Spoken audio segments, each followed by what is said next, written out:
Well, welcome back to the first week of the 9 weeks, or maybe it's the second. At this point, it seems like I have lost track of where we're really at in terms of how many weeks do we have left to summer. Because all I know right now is that we have another very busy week ahead of us, and I hope that everyone has thoroughly enjoyed their 3-day weekend and that you are ready for another just slamming week here at Canyon Hills.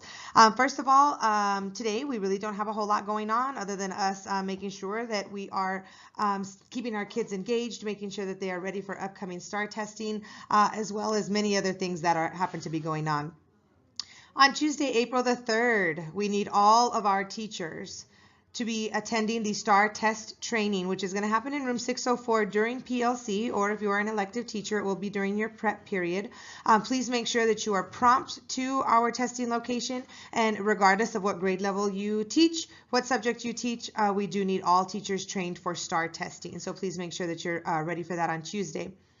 Also, on Wednesday, April the 4th, we do have our award ceremony in the cafeteria starting at 5:30, and that will be for our main campus students, 6th through 8th. On a following slide, you'll be able to see who those award recipients are, just to give them a high five and let them know how proud we are that they are receiving awards.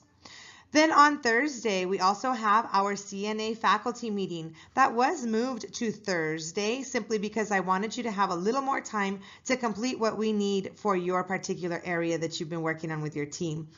In addition, we have a Cobra Tech Awards ceremony also taking place in the gym. In the cafeteria. So right after the faculty meeting, we will have our faculty meeting from approximately 3:05 to 4:05. And then again at 5:30, we will have our Cobra Tech Awards ceremony for the third 9 weeks. Friday, April the 6th, I am sure that there is something that is going to happen and there's going to be something that I need. But at this particular moment in time, I'm not sure what that is. So I'm going to go ahead and leave it blank and hope that we have a 100% attendance rate. On this slide, you guys will be able to take a look at the amazing number of award recipients we have for the third 9 weeks. If you notice on this particular slide, this is for our traditional students that are on our traditional calendar on main campus. If you notice, we actually had, close to 24 students with A honor roll. Then we go into our AB honor roll certificate holders. Of course, if you have these students, please make sure that you give them a high five, as I have been seeing them throughout this day, going through the halls and me also saying to them, oh my gosh, you guys did great. At the end of this particular slide, you will also see that we do have a list of students who also have perfect attendance. If their names are highlighted in green, it's because they were perfect attendance and either A honor roll or AB honor roll. For our Cobra Tech students, these students also are award recipients this coming week that you will be able to see exactly when and where those are taking place. But as you can see, we do have students who also have A honor roll, AB honor roll, and perfect attendance for a total of, some of them, 2 different awards. Again, if you see these students making their way through the day, please make sure that you give them that high five, let them know how proud we are that they are our students here at Canyon Hills and that they are doing fantastic in their classes. I know this is a super long list, and so as I'm going through it, you can at any time pause this video so that you're able to take a closer look at who are the award recipients. On this slide, I would like to show everyone where you can find our CNA documents as part of the CNA process for the 2018-19 school year. To start with, I'm going to go ahead and bring up my OneDrive folder. As you guys know, you have Office 365, and in that Office 365 folder, you guys do, of course, have access to our Canyon Hills Middle School folder. If for any reason you do not have access to this folder, please send me an email message so that I can get you access immediately. Once you get into our folder, you will be able to take a look. Right here, we've got our Campus Improvement Planning folder. If you notice, as soon as you open that one up, we have our 2017-18 CIP document folder and of course our 2018-2019 CIP document folder. We're going to start and look at the 2018-19 CIP document folder because I need all of our team leaders to make sure that you are updating as necessary the document that's called CNA Multiple Measures. The first thing I'm going to do is I'm going to click on in the corner. And then I'm going to come over here and I'm going to hit the the nothing. I do not want you to do that particular thing. What I need us to do is to be able to open this. We're going to open it in Word online, because when we are all making changes to a document, we need to do it online without downloading. So once I have it opened here, I will be able to make different changes to the document. As I move down, I'm going to show you real easily how it is to be able to make these changes as a team, and anyone and everyone can make those changes. I do ask that you focus in on your particular area, and so we're actually going to take a look at the first one that comes up. In this particular case, the first one that comes up is going to be demographics. So when you're taking a look at demographics, if you recall, we do have questions that are listed there. Let's take a look here at number 1. Are enrollment numbers declining or increasing? I'm going to go ahead and start adding as of, I'm going to go ahead and use today's date, just to use the example, as of March 29, 2018, our current enrollment is 746 students, down 61 students from the same time last year. If you guys notice, as I misspelled a word, but let's go ahead and fix that right now. As I continuously do this, it is saving automatically. There is no need for you to save when you are doing it in Office online. And when you do come back, you'd be able to see exactly what I had typed. I am at this time going to go ahead and take this away, as I am unaware of exactly what the number of students is. And I'm also going to take out the 746, simply because I have no idea what we are currently enrolled at, although that is approximate. So as you answer the questions, you can add those in as the leader of your team. There are different questions throughout this area. And then it goes into what we consider demographic strengths, and that is another area in which we need everyone to make sure that you are documenting. Again, once you go into document demographic strengths, you would be able to begin typing. You can even take away the bold, you can make it italic, you can highlight, you can do really whatever you would like. We live in, okay, so I'm going to go ahead and stop there, simply because this is really just for you to review. Problem statements. Take a look at how our problem statements look. Really, our problem statements, as it's described here, you have a priority number included in the CIP. It will definitely be included in the CIP, so that's always really going to be a yes. The priority number is what is the biggest problem. And then, of course, you have the root cause, which also explains what needs to be written there. Remember, there is no minimum or maximum needed for each of these different areas. However, I do need everyone to please get those updated by the deadline. In case you have forgotten what our actual deadline is, again, at the top of this page, you'll be able to take a look at our timeline and as it pertains to what we're doing here. I know this seems to be a really long explanatory thing, but the CNA process is very important as we get ready for our next school year. So again, if you have questions about it, please let me know. If you guys are working hard, I would much rather see the work here in the document and something that I need to edit at a later date than for us to not know what's going on. So again, thank you guys so much for all of your help and your assistance. If you notice here, we do have a change in that faculty meeting. It's going to be on April the 5th, and at that time, our leaders and our teams will present your basics.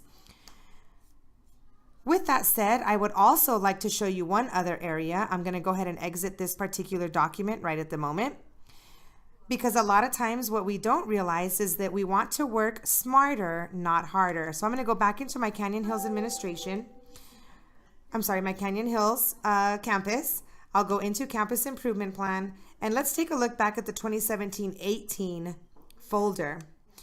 Remember, if you took a notice, we also had the needs and the problem statements as part of the document that was in the other folder for 2018-19. If you guys are under demographics, for example, of course, as I just explained to one of our wonderful teammates, the demographics do not change a whole lot from one year to the next. And so if you take a look at one of the very first problem statements, a large spectrum of socioeconomic backgrounds attend Canyon Hills, creating an atmosphere which results in a large gap between the educational readiness of our students. What is the cause of that? What is the cause of the fact that we have different socioeconomic backgrounds? Well, within our attendance zone, as many of you know, students from middle-class homes as well as from government housing feed into CHMS, resulting in the need to fill in basic living components for struggling students. So again, these should really be copied and pasted, carried over into the next year, simply because our demographics do not change. For student achievement, we have not actually tackled that one yet, but you can continue looking through various different areas, school culture and climate, all the way through staff quality, recruitment, and retention.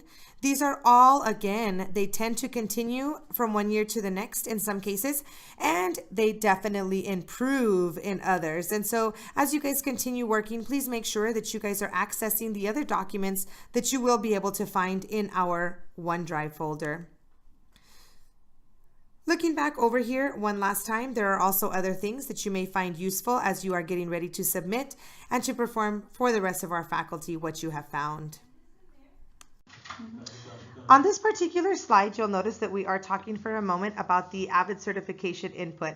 When you look at this slide, you can tell that in area 1 of the CNA, we've got demographics, staff quality, recruitment, retention, students, parents, and community demographics. If you notice, there's actually not a domain that's listed there. But when you go down to area 2, which is perceptions, under perceptions, we do have AVID domain 3, which is school-wide culture. Also, as part of our CNA process, as you can see, we've got school culture and climate. And so since the two are, of course, related and similar, we want to be able to get those taken care of during the CNA process. As when we meet together as a faculty and staff, you guys will be presenting what you have gotten in these particular areas as it pertains to your group. I want to just remind you that the things that we need to collect in order to be recertified as an AVID campus, as it pertains to, for example, in this case, school-wide culture, we need to get those collected as well so that they are presented as evidence when we go to recertify. Apparently, I want to make a drawing, but that drawing is a heart. So if you notice, that little drawing right there is a heart, and I love you. So I hope that everybody that's listening to this knows that no matter what you guys do, we're going to be excited and happy, and there's going to be love involved because we're doing it as a team. If you look again in area 3, student academic achievement, we are postponing that particular area until we receive STAR scores. However, let's move down one more to area 4, which you will notice here is school-wide instruction. And then we've got area 4A, which is going to be school-wide systems. Again, as you guys look in those folders and you're working as a team, please make sure that you are submitting evidence. I know that you may not have gotten all of the evidence as it pertains to the AVID recertification process, but after our faculty meeting on April the 5th, please make sure that you're reaching out to your teammates and you are getting the different documentation we need for this process.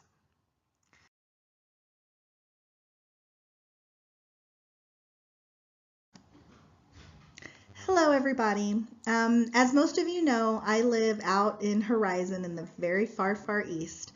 And throughout these past 2 years while I've been here in El Paso, I have always been looking to see if I can get closer to home. When I first moved here, my daughter was turning 8 and I had, moved 600 miles away from her dad, my parents, our support network. And so I knew that coming to El Paso, I needed to ensure that, things were in balance with my family. And so as I've been serving at Canyon Hills, I've also had to make sure that I'm looking out for my family and looking for opportunities to work close to home, which is in the Far East. This past spring break, I had the opportunity to interview for different assistant principal positions in my home school district, which is Socorro ISD. And I was accepted, and I will be taking a position as assistant principal at John Drugan School. It's a kindergarten through 8th grade campus. It is 8 minutes from my home. That means that I can drive my daughter to work. My daughter can go to school with me for the next 4 years. And my daughter no longer has to walk a mile home. My daughter now can drive home with me at the end of the day. That's something that, for me, is irreplaceable, and something that I needed to make sure that I did everything I could for my family to maintain the balance that's required in this job. As you know, balance is everything. I'm very sad that I will be leaving Canyon Hills because this has been a family that has embraced me, and I'm so thankful for that. I could not have landed in a better place, having moved and transplanted my life from Austin, and I am so going to miss everybody here. Everyone has accepted me with grace, with an abundance of hugs for those of y'all that I started here with, and everything I've learned and everything I have experienced have prepared me for my next step in my professional journey. I'm very thankful that Misty Graff has been so understanding of my mission to be close to my family.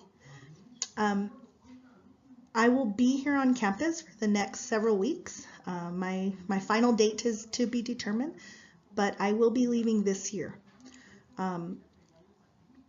I will still be here up until then with my radio, with my whistle, working it, just like we all are.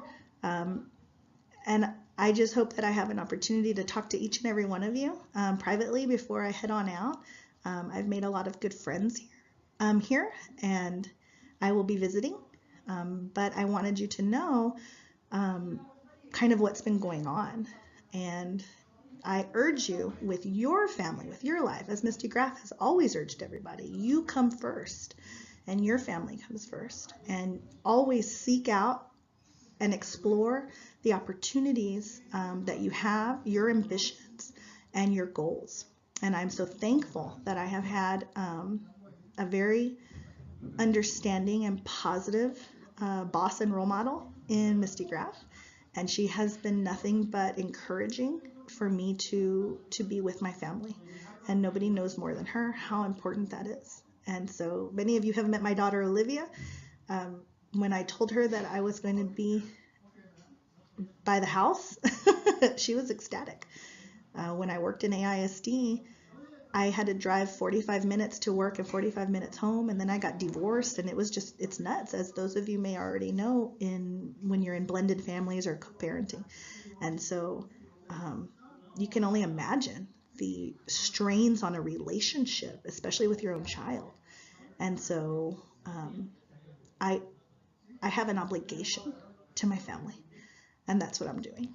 And I thank you for your understanding, and I thank you because I know that all of the hard work that you've been doing all year long, you're going to continue, and I'm going to be hearing such wonderful things and seeing you guys. But I'm not gone yet.